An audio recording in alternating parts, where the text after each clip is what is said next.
जाकर सुनब बेटा के बियाह में, आखिर जाकर सुनब बेटा के बियाह में।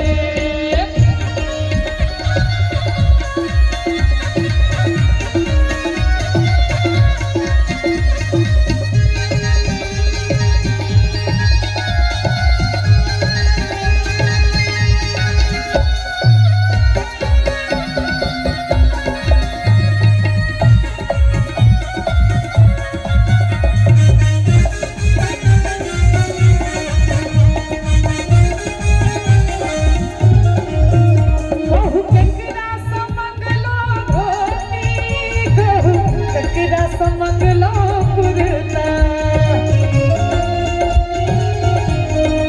हे कहू केकरा समंगलो धोती, कहू केकरा समंगलो पुरता, समझ मुझे लगैया अहाँ के जेना भुक एलो चूल्हा।